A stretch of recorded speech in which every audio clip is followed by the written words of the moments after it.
ಯಾವತ್ತಾದರೂ 127 ವರ್ಷದ ಅತ್ಯಂತ ಆರೋಗ್ಯಕರವಾದ ಹಿರಿಯರನ್ನು ನೋಡಿದ್ದೀರಾ? ಇಲ್ಲ ಅಂದರೆ ಇಲ್ಲಿದ್ದಾರೆ ನೋಡಿ.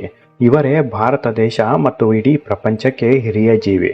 ಇವರನ್ನು ಸೂಪರ್ ಸೀನಿಯರ್ ಸಿಟಿಜನ್ ಅಂತ ಹೇಳುತ್ತಾರೆ. ಇವರು ಭಾರತ ದೇಶದ ಅತ್ಯಂತ ಪ್ರಸಿದ್ಧ ವ್ಯಕ್ತಿ ಕೂಡ. ಕೆಲವರಿಗೆ ಇವರ ಬಗ್ಗೆ ಈಗಾಗಲೇ ಗೊತ್ತಿರುತ್ತೆ, ಇನ್ನು ಕೆಲವರಿಗೆ ಈ ವಿಡಿಯೋ ನೋಡಿದ ಮೇಲೆ ಇವರ ಬಗ್ಗೆ ಸಂಪೂರ್ಣ ಮಾಹಿತಿ ಸಿಗುತ್ತೆ. 127 ವರ್ಷದ ಹಿರಿಯರು ಎಷ್ಟು ಲವಲವಿಕೆ ಮತ್ತು ಆಕ್ಟಿವ್ ಆಗಿದ್ದಾರೆ ಎಂದು ಖಂಡಿತ ನೋಡಿದರೆ ಎಂಥವರಿಗಾದರೂ ಮನಸ್ಸಿಗೆ ಸಂತೋಷ ಆಗುತ್ತೆ, ಒಂದು ಇನ್ಸ್ಪಿರೇಷನ್ ಆಗಿ ಹೊರಹೊಮ್ಮುತ್ತೆ. ಇವರು ಇರೋದು ಭಾರತ ದೇಶದ ಪುಣ್ಯಕ್ಷೇತ್ರವಾದ ವಾರಣಾಸಿಯಲ್ಲಿ. ಸ್ನೇಹಿತರೆ, ಇವರ ಹೆಸರು ಸ್ವಾಮಿ ಶಿವಾನಂದ. ಯೋಗ ಮಾಡೋದ್ರಲ್ಲಿ ಮಾಸ್ಟರ್. ಪ್ರತಿದಿನ ಸಾವಿರಾರು ಯುವಕರು ಮತ್ತು ಹಿರಿಯರಿಗೆ ಯೋಗ, ಧ್ಯಾನ ಮತ್ತು ಆಹಾರದ ಕಾಳಜಿ ಬಗ್ಗೆ ಪಾಠ ಮಾಡುತ್ತಾರೆ. ಮತ್ತೊಂದು ಅದ್ಭುತ ಮತ್ತು ಸಂತೋಷದ ವಿಚಾರ ಏನಪ್ಪಾ ಅಂದರೆ, ಸ್ವಾಮಿ ಶಿವಾನಂದ ಅವರಿಗೆ ಇತ್ತೀಚೆಗಷ್ಟೇ ಪದ್ಮಶ್ರೀ ಪ್ರಶಸ್ತಿ ಕೂಡ ದೊರೆಯುತ್ತೆ. ಭಾರತ ದೇಶದ ಎಲ್ಲಾ ಸ್ವತಂತ್ರ ಹೋರಾಟಗಾರರನ್ನು ನೋಡಿರುವ ಏಕೈಕ ವ್ಯಕ್ತಿ ಈ ಸ್ವಾಮಿ ಶಿವಾನಂದ ಅವರು. ಈ ಚಿತ್ರವನ್ನು ನೋಡಿದರೆ ನಿಮಗೆ ಗೊತ್ತಾಗುತ್ತೆ. ಪದ್ಮಶ್ರೀ ಪ್ರಶಸ್ತಿ ಕೊಡುವ ಸಂದರ್ಭದಲ್ಲಿ ಸ್ವಾಮಿ ಶಿವಾನಂದ ಅವರು ಭಾರತ ದೇಶದ ಪ್ರಧಾನಮಂತ್ರಿಯಾದ ನರೇಂದ್ರ ಮೋದಿ ಅವರಿಗೆ ತಲೆ ನೆಲಕ್ಕೆ ಊರಿ ನಮಸ್ಕಾರ ಮಾಡುತ್ತಾರೆ. ತಕ್ಷಣ ಮೋದಿ ಅವರು ಕೂಡ ಎದ್ದು ನಿಂತು ತಲೆಬಾಗಿ ನಮಸ್ಕಾರ ಮಾಡುತ್ತಾರೆ. ಈ ದೃಶ್ಯ ಭಾರತ ದೇಶಾದ್ಯಂತ ಮನೆಮಾತಾಗಿತ್ತು. ಭಾರತ ದೇಶಾದ್ಯಂತ ಪ್ರಯಾಣ ಮಾಡಿ ಎಲ್ಲರನ್ನೂ ಯೋಗ ಕಲಿಯುವಂತೆ ಪ್ರೇರೇಪಿಸುತ್ತಾರೆ. ಅಷ್ಟೇ ಅಲ್ಲದೆ ಜೀವನದ ಮೌಲ್ಯಗಳ ಬಗ್ಗೆ ಪಾಠ ಮಾಡುತ್ತಾರೆ. ಶಿವಾನಂದ ಅವರು ಇಲ್ಲಿಯವರೆಗೆ ಸುಮಾರು 12 ಲಕ್ಷ ಮಂದಿಗೆ ಯೋಗ ಹೇಳಿಕೊಟ್ಟಿದ್ದಾರೆ. ಎಲ್ಲರಿಗೂ ಉಚಿತ ಯೋಗ ಕ್ಲಾಸಸ್ ಮಾಡುತ್ತಾರೆ, ಇಂದಿಗೂ ದುಡ್ಡು ಕೇಳೋದಿಲ್ಲ. ನೀವು ನೋಡುತ್ತಾ ಇರೋದು ಸ್ವಾಮಿ ಶಿವಾನಂದ ಅವರ ಆಧಾರ್ ಕಾರ್ಡ್. 8 ಆಗಸ್ಟ್ 1896ರಲ್ಲಿ ಜನಿಸಿದ್ದು. ಅಂದರೆ ಇವತ್ತಿಗೆ 127 ವರ್ಷದ ಹುಟ್ಟಿದ ಹಬ್ಬ. World wide book of Guinness record ಪ್ರಕಾರ ಸ್ವಾಮಿ ಶಿವಾನಂದ ಅವರೇ ಪ್ರಪಂಚದ oldest man in the world. ಇವರ ಮುಂದೆ ಇಂಗ್ಲಿಷ್ ಮಾತನಾಡಬೇಕು ಅಂದರೆ ಮತ್ತೊಂದು ಜನ್ಮ ಎತ್ತಿ ಬಂದರೂ ಸಾಧ್ಯವಿಲ್ಲ. ಅಷ್ಟೊಂದು ಫ್ಲೂಯೆಂಟ್ ಇಂಗ್ಲಿಷ್ ಮಾತನಾಡುತ್ತಾರೆ. ಬರೀ ಇಂಗ್ಲಿಷ್ ಅಲ್ಲ, ಕನ್ನಡ, ತೆಲುಗು, ತಮಿಳ್, ಹಿಂದಿ ಎಲ್ಲ ಭಾಷೆಯನ್ನು ಸ್ವಚ್ಛವಾಗಿ ಮಾತನಾಡುತ್ತಾರೆ, ಬರೆಯುತ್ತಾರೆ. ಇಲ್ಲಿಯ ತನಕ ಸ್ವಾಮಿ ಶಿವಾನಂದ ಅವರು ಬರೋಬ್ಬರಿ 13,000 ಪುಸ್ತಕಗಳನ್ನು ಓದಿದ್ದಾರೆ. ಸಾವಿರಾರು ಪುಸ್ತಕಗಳನ್ನು ತಮ್ಮ ಕೈಯಾರೆ ಬರೆದು ಪಬ್ಲಿಷ್ ಮಾಡಿದ್ದಾರೆ. ಅಷ್ಟೇ ಅಲ್ಲದೆ ಸ್ವಾಮಿ ಶಿವಾನಂದ ಅವರ ಜೀವನ ಆಧಾರಿತ ಚಲನಚಿತ್ರ ಕೂಡ ಬೆಳ್ಳಿ ತೆರೆಗೆ ಬರಲು ಸಜ್ಜಾಗಿದೆ. 127 ವರ್ಷ ಹೇಗೆ ಬದುಕಿದ್ದಾರೆ? ಶಿವಾನಂದ ಅವರ ಜೀವನದ ಗುಟ್ಟು ಏನು ಎಂದು ಯೋಚನೆ ಮಾಡುತ್ತಿದ್ದೀರಾ? ಸ್ವತಃ ಅವರೇ ಹೇಳುತ್ತಾರೆ, ಕೇಳಿ. No money, no donation, no disease, no desire, no fruit, no milk, no money, no day sleeping. No money, no donation, no desire, no disease, no oil, no salt, no milk, no fruit, no day sleeping. ಇದು ಸ್ವಾಮಿ ಶಿವಾನಂದ ಅವರ ಜೀವನದ ಗುಟ್ಟು. 127 ವರ್ಷ ಆದರೂ hospital ಮುಖ ನೋಡಿಲ್ಲ. ಒಂದು ಸಲ ಕೂಡ ಆರೋಗ್ಯ ಸಮಸ್ಯೆ ಎದುರಾಗಿಲ್ಲ. ಜೀವನದಲ್ಲಿ ಯಾರು ಕಾಣದ ಕಷ್ಟಗಳು ನಾನು ಕಂಡಿದ್ದೇನೆ, ಆದರೆ ಎಲ್ಲವನ್ನು ಧೈರ್ಯದಿಂದ, ಸಂತೋಷದಿಂದ ಎದುರಿಸಿದ್ದೇನೆ ಎಂದು ಹೇಳುತ್ತಾರೆ. 1896ರಲ್ಲಿ ಬೆಂಗಾಲ್ ರಾಜ್ಯದಲ್ಲಿ ಸ್ವಾಮಿ ಶಿವಾನಂದ ಅವರು ಜನಿಸುತ್ತಾರೆ. ಕಡು ಬಡತನ, ತಿನ್ನೋದಕ್ಕೆ ಒಂದು ತುತ್ತು ಅನ್ನ ಇಲ್ಲ. ಬ್ರಿಟಿಷರ ಮನೆಗೆ ಎಲ್ಲರೂ ಕೆಲಸ ಮಾಡಿ ಜೀವನ ಸಾಗಿಸುತ್ತಾ ಇರುತ್ತಾರೆ. ಸ್ವಾಮಿ ಶಿವಾನಂದ ಅವರು 6 ವರ್ಷ ಇರಬೇಕಾದರೆ ಬ್ರಿಟಿಷರು ತನ್ನ ತಂದೆ, ತಾಯಿ, ತಂಗಿಯನ್ನು ಹತ್ಯೆ ಮಾಡುತ್ತಾರೆ.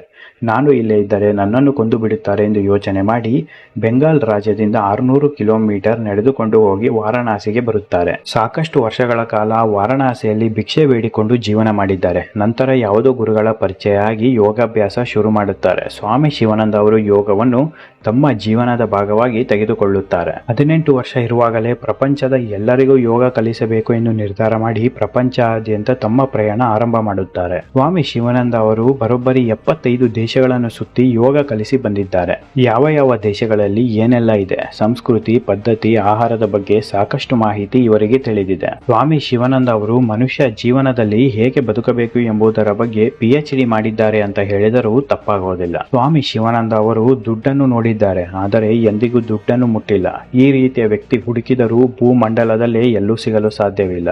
ಇವರು ಪ್ರತಿನಿತ್ಯ ಆಹಾರ ಏನು ಸೇವನೆ ಮಾಡುತ್ತಾರೆ ಗೊತ್ತಾ? ಬೆಳಗ್ಗೆ 2 ಚಪಾತಿ, ಮಧ್ಯಾಹ್ನ ಕೇವಲ ಅನ್ನ ಮತ್ತು ರಾತ್ರಿ 8 ಗಂಟೆಗೆ ಮತ್ತೆ 1 ಚಪಾತಿ. ಪ್ರತಿದಿನ 4 ಲೀಟರ್ ಬಾವಿ ನೀರು ಸೇವಿಸುತ್ತಾರೆ.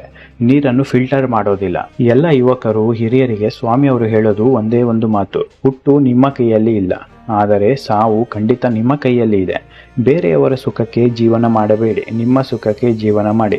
ಬದುಕಿರುವ ತನಕ ಒಂದೊಂದು ನಿಮಿಷವೂ ಸಂತೋಷದಿಂದ ಜೀವಿಸಿ. ಪ್ರತಿಯೊಬ್ಬರಲ್ಲೂ ಒಂದೊಂದು ವಿಶೇಷ ಪ್ರತಿಭೆ ಇರುತ್ತೆ. ಈ ಪ್ರತಿಭೆಯನ್ನು ಹೊರತಂದರೆ ಜೀವನದಲ್ಲಿ ಸುಖ, ಶಾಂತಿ ಎಲ್ಲವೂ ಸಿಗುತ್ತೆ. ಅದು ನಿಮ್ಮ ಕೈಯಲ್ಲೇ ಇದೆ ಎಂದು ಹೇಳುತ್ತಾರೆ. ನನಗೆ ಇನ್ನು ಕೇವಲ 127 ವರ್ಷ. ಇಷ್ಟು ಬೇಗ ಸಾಯುವುದು ಅಂದರೆ ಏನು ಅರ್ಥ?